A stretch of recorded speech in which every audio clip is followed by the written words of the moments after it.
Kita pergi kepada makmum berada di sekitar masjid, makmum berada di luar masjid. Inilah hukum. Ini kita kena perhati molek lah.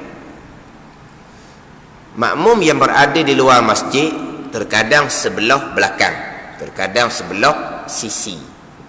Sebelah belakang, sebelah sisi, di luar masjid. Dia luar masjid ni macam tempat selipar tu, luar masjid lah tu dipanggil harim. Sisi itu dipanggil rahbah. Rahbah tu dipanggil serambi, dipanggil sayap. Itu kalaulah diniatkan sebagai masjid, jadi masjid lah. Kalau tidak diniatkan sebagai masjid, tidak akan dihukumkan masjid. Ada setengah tempat mereka hanya meniatkan masjid di ruang utama solat sahaja, di sekitar tidak diniatkan sebagai masjid. Ditulis di luar tu, di sini kawasan bukan masjid.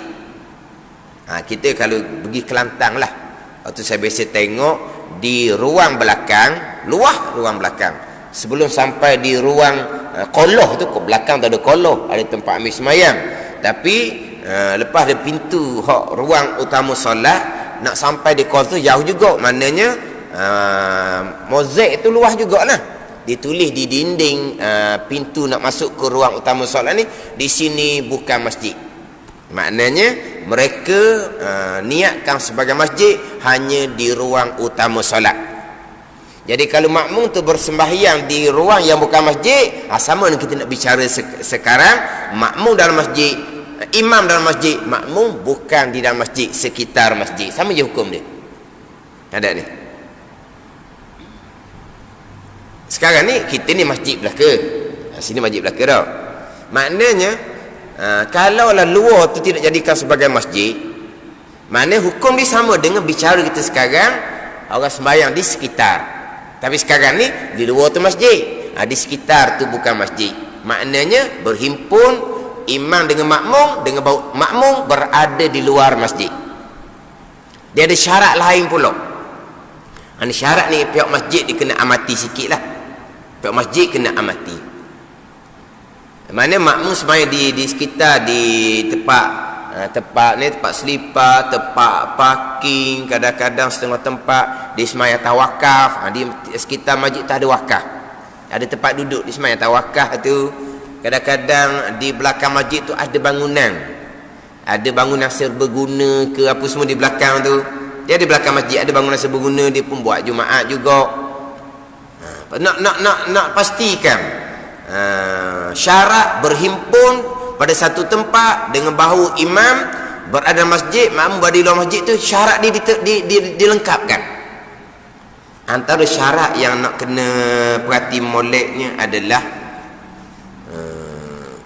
antara ini imam dengan makmum yang berada di luar masjid jangan ada terhalang dengan pintu. Jangan ada terhalang dengan pintu. Mana kalau ada pintu tu wajib dibuka. Kalau luar tu masjid, belakang tu masjid, tidak ada sembahyang di luar masjid, pintu tutup tak apa. Kunci pun tak apa pintu. Ada ni, ini masjid belaka kan. Tutup pintu tidak ada masalah.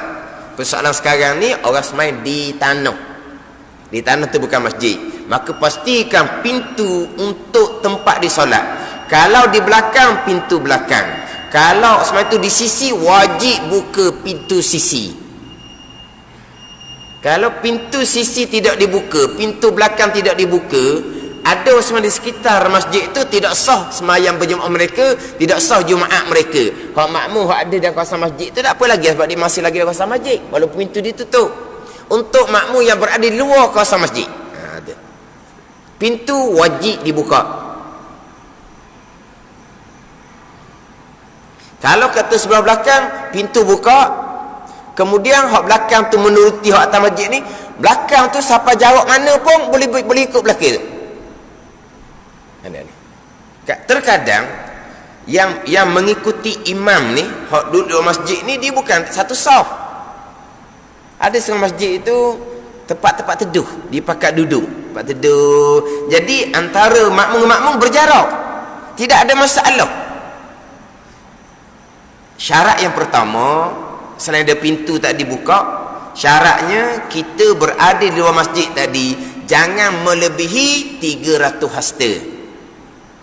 300 hasta ni kalau ikut kiraan yang diberi kepada saya 135 meter. Oh, tak ada gitu. Kira daripada mana? Kira daripada tepi masjid. Tepi masjid sampai tempat dia duduk, jangan melebihi 300 hasta.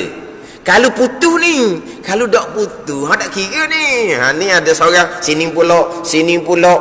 Lepas tu nak kira 300 hasta, kira terakhir, bukan kira masjid dah. Ada ni, dia luar tak ada seorang, kita duduk belakang tu. Tak mari masjid, tapi kita dengan tepi masjid tak sampai 300 hasta. Sah lagi berjemaah mengikuti imam dalam masjid. Kalau melebihi 300 hasta tidak sah. Persoalan 300 hasta ni jikalau sah tu terputus. Tetapi kalau ada orang, lepas tu ada orang, lepas tu ada orang, lepas sambung pula sini, sambung pula sini, sambung pula sini, 300 hasta tu kira kepada yang terakhir, bukan kira kepada hak tepi masjid, kira kepada yang terakhir. Ini timbul persoalan macam mana di Mekah. Orang sembahyang di kaki lima, dia berhubung, tak ada masalah. Kalau di sembahyang dalam hotel, dalam hotel tu dia sudah bangunan, dia sudah ada pintu, tu tidak sah, tu bicara lain. Adapun di kaki lima, dia tidak ada hadangan. Ada ni, dia tidak ada hadangan. Jadi daripada Masjidil Haram keluar luar tu sambung. Pulau Batu tak apa. Syarat mengetahui perpindahan rukun oleh imam tu syarat lain. Dengar di speaker kot, begitulah barangkali. Jarak mana tu sambung, tak ada salah.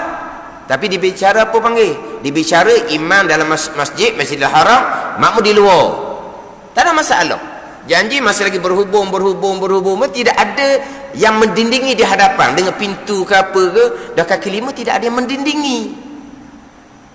Kalau sembahyang dalam bilik hotel, dia ada dinding, ada pintu, itu tidak sah. Mengetahui perpindahan rukun, bunyi speaker di Masjidil Haram, tak boleh.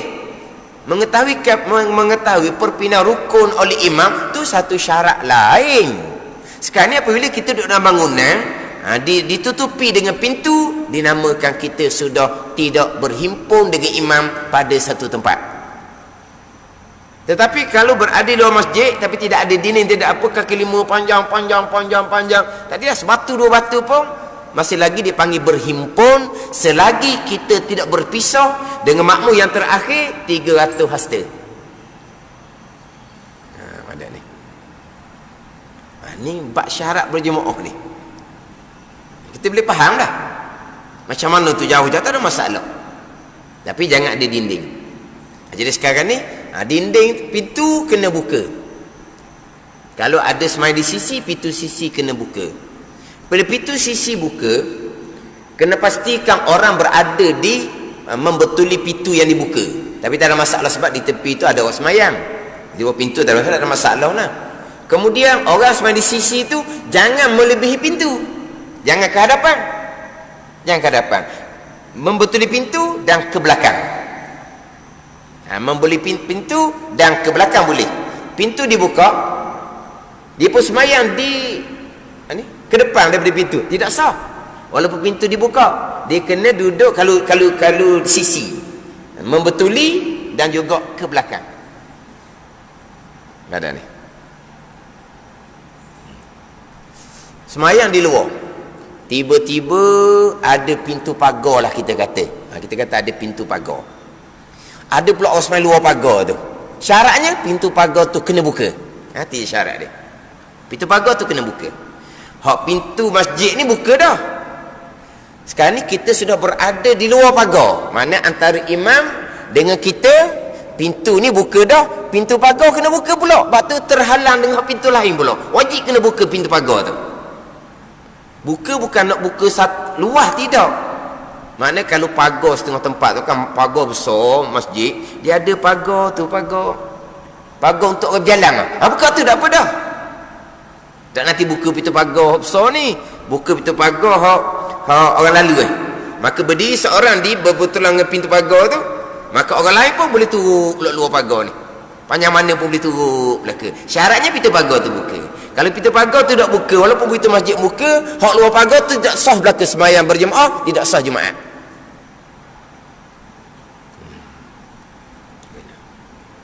Kan dulu kan timbul kan sembahyang di luar pagar.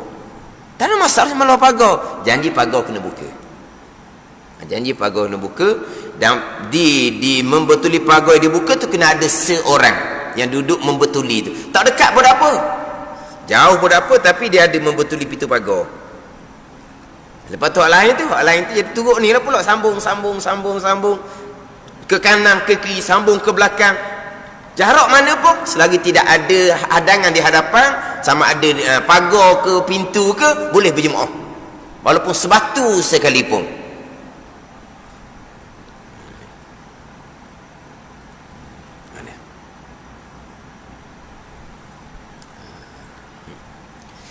Cuma hak persoalan dahulu sembahyang luar pagar tu memanglah tak molek sangat-sangat.